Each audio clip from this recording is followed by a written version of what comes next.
প্রকল্প মানেই আরও একটি ধান্দা, অর্থাৎ আরও বড় অঙ্কের কমিশন ভাগিয়ে নেওয়ার ফন্দি। আর তাই নতুন নতুন প্রকল্প বের করার তাগাদা দিতেন স্বৈরাচার সরকার প্রধান শেখ হাসিনা ও তার পরিবারের সদস্যরা। আর এভাবেই দেশ থেকে লুট করেছেন কয়েক লক্ষ কোটি টাকা, যার অর্ধেক করা হয়েছে কুখ্যাত এস আলম গ্রুপের ছত্রছায়ায়। স্বৈরাচার হাসিনা সরকারের পতনের পর গ্রেপ্তার হয়েছিলেন আইনমন্ত্রী আনিছুল হক ও উপদেষ্টা সালমান এফ রহমান। গ্রেপ্তারের পর কয়েক দফার রিমান্ডে এসব চাঞ্চল্যকর তথ্য প্রকাশ করেন তারা। রিমান্ডে সালমান এফ রহমান জানিয়েছেন, নতুন নতুন প্রকল্প বের করার তাগাদা দিতেন শেখ হাসিনার পরিবারের সদস্যরা। নতুন প্রকল্প মানেই বড় অঙ্কের কমিশন। এর সবকিছুই হতো শেখ হাসিনার তত্ত্বাবধানে।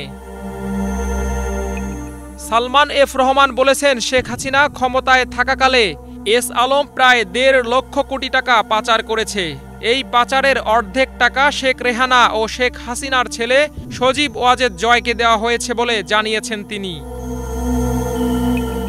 আর এস আলমের মাধ্যমে শেখ পরিবারের জন্য ব্যাংক লুটপাটে সরাসরি তত্ত্বাবধান করেছেন বাংলাদেশ ব্যাংকের তৎকালীন গভর্নর আব্দুর রউফ তালুকদার।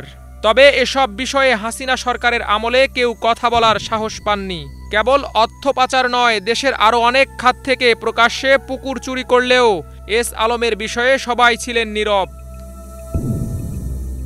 সালমান এফ রহমানের দাবি, শেখ পরিবারের অতি লোভের কারণেই দেশের অর্থনৈতিক অবস্থা এতটা শোচনীয় হয়েছে।